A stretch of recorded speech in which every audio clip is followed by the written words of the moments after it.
Zachariah. He was a nice person. He was a decent person. He was very smart. He was the only Christian in the whole of the school. And I hated him. Because I thought as a Muslim, I must be better than him. But he was better than I.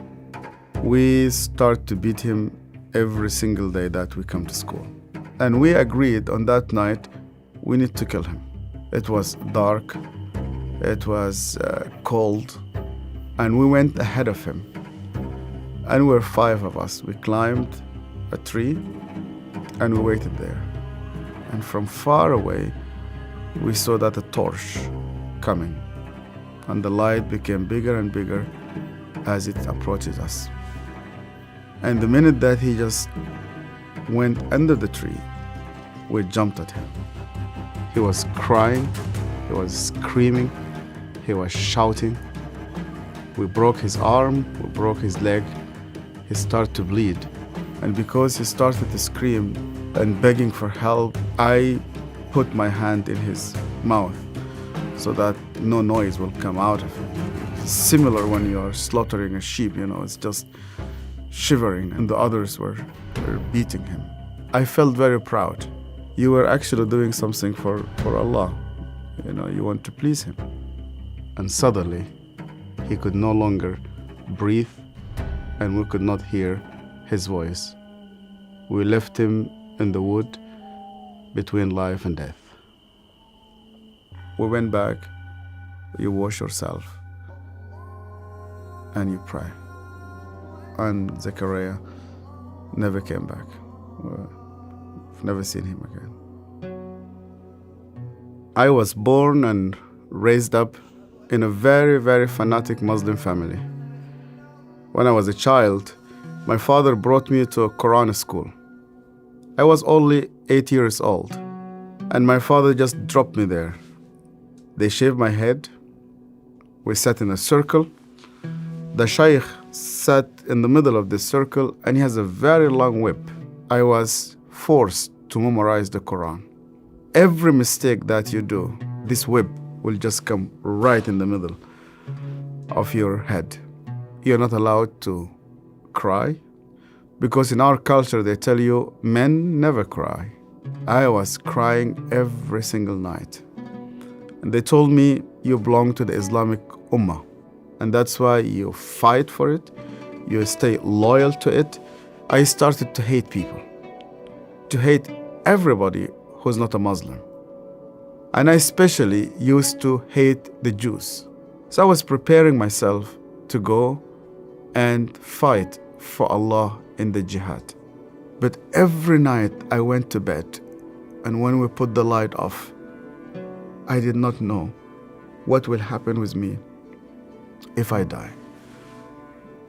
My cousin was severely sick, and the doctors, they said he's going to die. They gave him only a couple of days. And one day came 2 people. They were Coptic Christians. And one of them wanted to greet me. And then I saw he had a cross.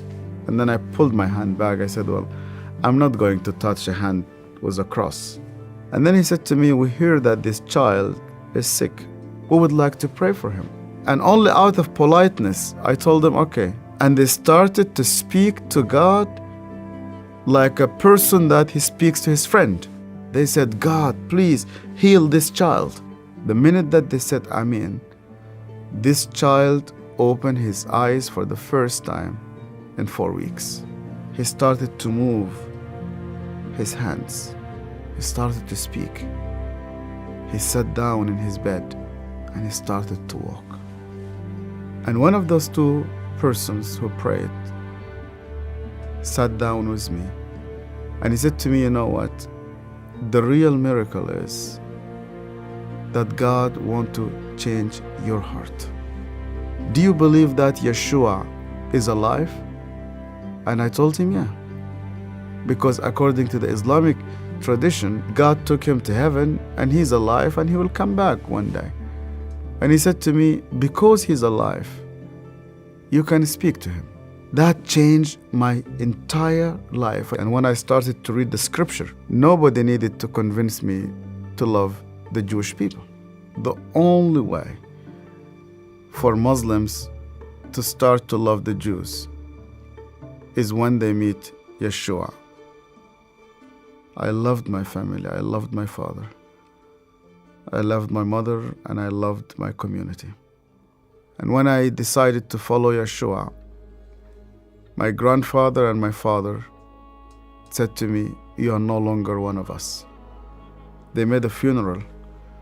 They invited friends and family. They brought a coffin to the cemetery, and they said, "Our son is dead." To be declared dead with no family, I said to God, "Where are you?"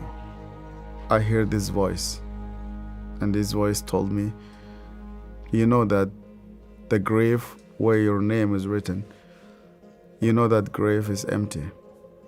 And guess what? My grave is also empty."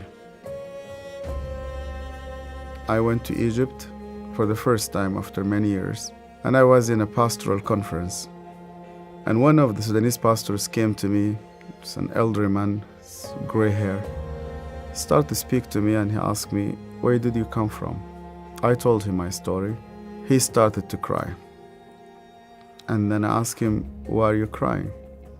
And he said to me, "Do you remember me? My name is Zachariah."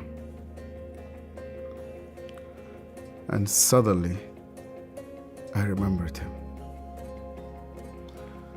The last time I saw him, it was in that dark night.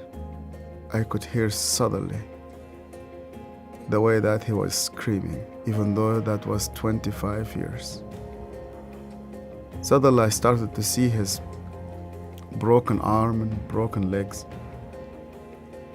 I started to see the scars which I caused him. I started to be full of shame. I was a bad person, yeah. I was terrible. So Zechariah looked me straight into the eye again, and he said to me, "Yasser, because you hated me so much, I was always praying for you." He opened his Bible, and the minute he opened his Bible, I saw that my name was written in the first page. I hated him. He prayed for me. On that day, God confronted me. He said to me, "Even before you start to think about me, I was thinking about you. To love those who hate you, you need someone whose name is Yeshua."